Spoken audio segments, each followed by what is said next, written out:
बिस्मिल्लाहिर्रहमानिर्रहीम। अस्सलाम वालेकुम स्टूडेंट्स कैसे हैं आप? उम्मीद है कि आप बिल्कुल ठीक ठाक होंगे। स्टूडेंट्स, आज हम पढ़ेंगे फार्मास्यूटिक्स में हम पहले फार्मेसी की डेफिनेशन और फार्मेसी के पढ़ चुके थे कि भाई किस लिए फार्मेसी क्या होती है, क्यों होती है। उसके बाद फिर हमने उसमें से इंडस्ट्रियल फार्मेसी पहले नंबर पे जो है उसको हमने डिस्कस कर लिया। आज हमने करना है कम्युनिटी मेडिसिन को, सॉरी कम्युनिटी फार्मेसी को डिस्कस करना है, ठीक है जी। तो ये दूसरे नंबर पर है इस कम्युनिटी फार्मेसी। कम्युनिटी फार्मेसी क्या होती है जी? It is the branch of pharmacy that deals directly with peoples. Community का मतलब भी लोग होता है, तो ये फार्मेसी की वो ब्रांच है जो डायरेक्ट लोगों से डील करती है। कैसे करती है? जैसे मेडिकल स्टोर हैं, आप वहाँ से जाके दवा लेते हैं, दवा आप पूछते हैं कि मैंने कैसे खानी है, पानी के साथ खानी है, दूध के साथ खानी है। तो ये आप वहाँ से लेते हैं और पूछते हैं। इसकी टाइप्स कितनी होती हैं? टाइप्स हैं जी इसकी, there are two types of community medicine, sorry community pharmacy. पहले नंबर पर है रिटेल फार्मेसी और दूसरे नंबर पर है होल सेल फार्मेसी। अच्छा, ये मैं साथ लिखता भी हूँ ताकि आप इसको पढ़ सकें, सुनते हुए भी सामने पढ़ सकें, तो इसको आप पढ़ा भी करें। और इसमें डिटेल लिखी भी होती हैं, ये जो पॉइंट्स मैं डिस्कस करता हूँ वो साथ लिख भी देता हूँ। अच्छा जी, पहले नंबर पर है रिटेल फार्मेसी। रिटेल फार्मेसी क्या होती है? It is the branch of pharmacy that deals directly with general public and wholesalers. अच्छा, ये क्या करती है जी? ये रिटेल फार्मेसी, आप इसको फिर में मेडिकल स्टोर कहते हैं। ये लोगों से भी डील करते हैं और होलसेलर से भी डील करते हैं। होलसेलर से मेडिसिन लेते हैं, परचेज करते हैं और आपको वो फरोख्त करते हैं। लेकिन होलसेलर से आपने मेडिसिन लेनी है और लोगों को फरोख्त करनी है। दूसरा पॉइंट है जी, medicine are taken from wholesalers and provided to general public at fix percentage of profit. देखिए, आपने होलसेलर से लेनी है, फ़र्ज़ करें आपने ली है 100 रुपये की मेडिसिन है और आपने वहाँ से ली है 80 रुपये की, 85 रुपये की, 83 रुपये की या 87 रुपये की, और आपने पब्लिक को जो वो सेल की है वो 100 रुपये की है। तो इससे कुछ जो 12-13% या 15% जो है वो आपकी बचत है, वो आपका मुनाफा है। ये जायज़ मुनाफा एक कारोबार में, हर कारोबार में होता है और ये आपने लेना है उनसे। रिटेल फार्मेसी में क्या होता है जी? आप क्योंकि फार्मासिस्ट हैं, आपने उनको फार्मेसी टेक्नीशियन हैं, आपने उनको जो नुस्खा आता है उसको लेकर उसको दवा देते हैं और आपसे पेशेंट पूछता पूछता है कि भाई इसको कैसे खाना है, आप वो समझाते हैं क्योंकि डॉक्टर ने प्रेस्क्राइब किया होता है। फिर आपने उनको क्या करना होता है जी? आपने उनको वो दवा खाने का तरीका भी बताना होता है और उनको जनाब आली उसको एक मखसूस परसेंटेज पे आप उनको दे देते हैं, सेल कर देते हैं। अच्छा जी, होल सेल फार्मेसी क्या होता है जी? इट्स द दूसरे नंबर पर है wholesale pharmacy. It's the branch of pharmacy that deals directly with manufacturer, distributor and retail pharmacy. देखें, वो कहता है जी ये फार्मेसी की ऐसी ब्रांच है जो मैन्युफैक्चरर से भी डील करता है, डिस्ट्रीब्यूटर से भी डील करता है और रिटेल फार्मेसी से भी डील करता है, ठीक है? यानी आप जो फार्मेसी टेक्नीशियन लोग हैं, आपके पास आपके साथ भी डील करता है। तो अब इसमें जो समझने वाली बात है कि आप तो कम्युनिटी फार्मेसी में आपने तो मेडिकल स्टोर खोला हुआ है, आपके पास तो थोड़ी मेडिसिन है, आप थोड़ी थोड़ी परचेज भी करते हैं। लेकिन होल सेल फार्मेसी वाले क्या होते हैं? ये बल्क में जो मेडिसिन है परचेज करते हैं। कहाँ से? मैन्युफैक्चरर से, जो फैक्ट्रियाँ बनाती हैं, जो फार्मास्यूटिकल कंपनीज बनाती हैं, वहाँ से परचेज करते हैं और सेल करते हैं। आप जो रिटेल फार्मेसी वाले हैं, जो मेडिकल स्टोर्स वाले हैं, उनको ये सेल करते हैं, ठीक है? और यहाँ पे वही पॉइंट पे वही लिखा हुआ है कि भाई ये डील करता है डायरेक्टली विद मैन्युफैक्चरर्स और डिस्ट्रीब्यूटर्स एंड रिटेल फार्मेसी, यानी वहाँ से लेकर आपको दे देते हैं। वो भी अपना मखसूस परसेंटेज रखते हैं वहाँ पर, ठीक है? यानी वो अपना रोजी वहाँ से रख लेते हैं। दूसरा पॉइंट है जी, medicine are taken from manufacturers which provided to retail pharmacy medical store, retail pharmacy या मेडिकल स्टोर, अब यहाँ पे मैंने लिख भी दिया, at fixed percentage of profit. यानी आपको वहाँ से उन्होंने अपनी परसेंटेज पे लेना है, आपको एक फिक्स परसेंटेज पे देना है। मिसाल के तौर पे आपको 15% पे देते हैं, तो आपने लेकर फिर आगे लोगों को देना है उसकी रिटेल पर, तो वो आपको 15% जो है वो आपको बचेगा।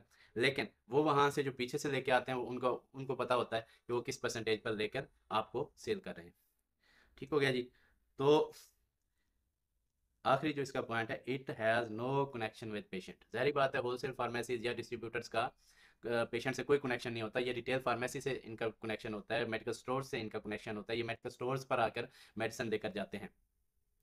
तो अब आप देखें कि रिटेल फार्मेसी जो है वो उसका लोगों से कांटेक्ट है, लोगों से वो उसने डील करना होता है, जनरल पब्लिक से उसने डील करना होता है। जबकि ये होलसेल वाले हैं, ये सिर्फ रिटेलर से, यानी रिटेल फार्मेसी वाले से डील करते हैं। उसके बाद है जी, अगली हेडिंग है हमारी एम एंड ऑब्जेक्ट्स, ठीक है? जो कम्युनिटी फार्मेसी है उसके एम और ऑब्जेक्ट क्या हैं, ये हम यहाँ पे डिस्कस करेंगे। तो इसमें पहला पॉइंट है प्रोवाइडेड पेशेंट काउंसलिंग। ये बहुत अहम पॉइंट है। अगर आपने अच्छे से फार्मेसी टेक्नीशियन का कोर्स अच्छे से पढ़ा हुआ है तो आप पेशेंट को जो है काउंसल करते हैं, डायरेक्ट बताते हैं कि भाई ये मेडिसिन है और आपने इस तरह खानी है और इसका ये फ़ायदा होगा आपको।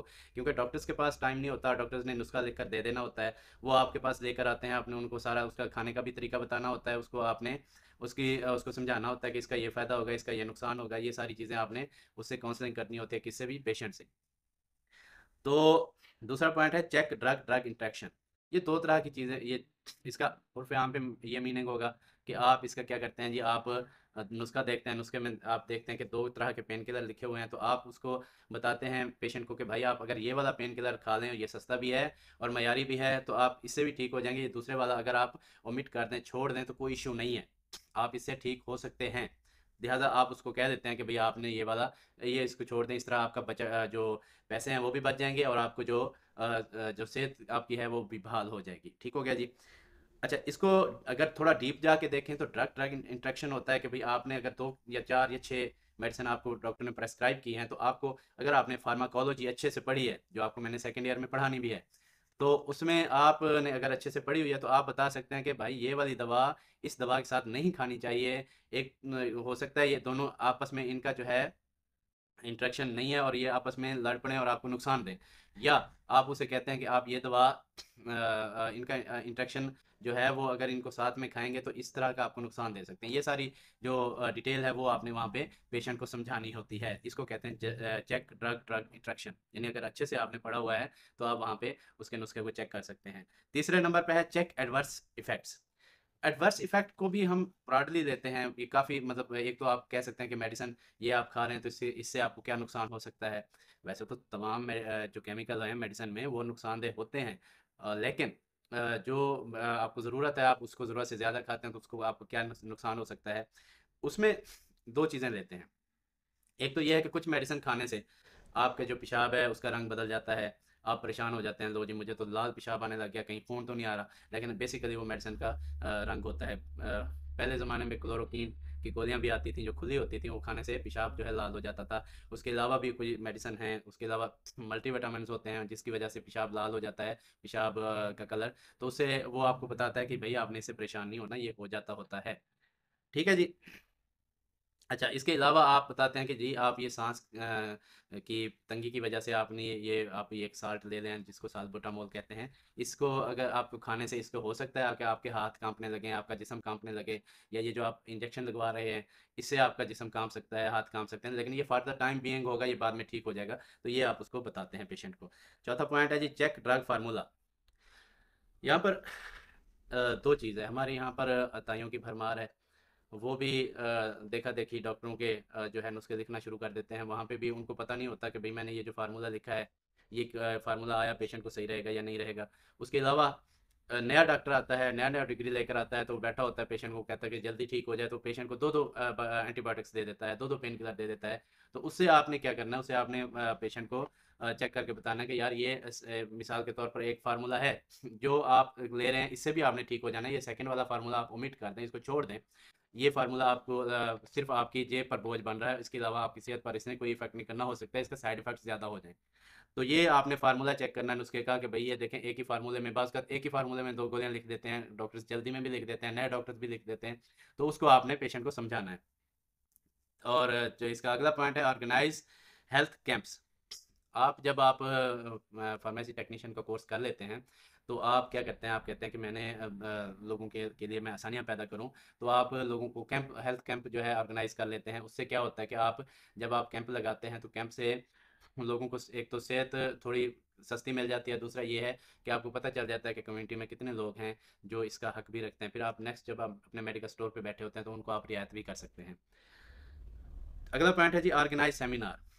आप मिसाल के तौर पर जैसे आप कहीं चले जाते हैं, किसी कम्युनिटी में चले जाते हैं, किसी बस्ती में चले जाते हैं, आप कहते हैं जी मैं यहाँ पर हेल्थ के कुछ टिप्स देने आया हूँ, तो वो इसलिए भी हो जाता होता है कि भैया आपने मिसाल के तौर पे जैसे कोविड आया था, या कोविड के अलावा डेंगू अक्सर हमारे पास आया रहता है, तो आप जाके बताते हैं कि भाई आप ये जो मच्छर है, और ये एक फीमेल मच्छर होता है जिससे ये डेंगू होता है, जिसका नाम है एडीज एजिप्टीज, तो ये मच्छर कहाँ होता है जी, जहाँ पे साफ़ पानी रखा हो, साफ़ पानी में ये पैदा होता है। आपने क्या करना है, आपने साफ़ पानी को ढक के रखना है ताकि वहाँ पे ये मच्छर पैदा ना हो। दूसरे मच्छर तो गलीज़ पानी में होते हैं, लेकिन ये जो डेंगू का है ये साफ़ पानी में पैदा होता है। तो आप वहाँ उनको समझाते हैं, साथ उनको समझाते हैं कि अगर ये डेंगू हो भी जाता है तो आपने परेशान नहीं होना, आपने इसका प्रॉपर ट्रीटमेंट लेना है और डेंगू की अलामात आप बता सकते हैं। तो इस तरह आपका जो है लोगों से इंटरेक्शन भी हो जाता है और लोगों का फ़ायदा भी हो जाता है, आप लोगों के लिए आसानियाँ पैदा कर सकते होते हैं। अगला और आखिरी पॉइंट है, गिव गाइडेंस अबाउट वैक्सीन। जैसे वैक्सीन वगैरह आपने अक्सर सुना होगा, अखबारों में भी पढ़ते हैं जी, फलां जगह पे हेल्थ टीम वैक्सीन लगाने गई या पोलियो के कतरे पिलाने गए तो उन्होंने बंदूक उठा ली। और ये अक्सर होता है बलूचिस्तान और केपीके के इलाकों में। तो बंदूक उठा ली और उन्होंने जनाब अली वहाँ से उनको भगा दिया वगैरह वगैरह।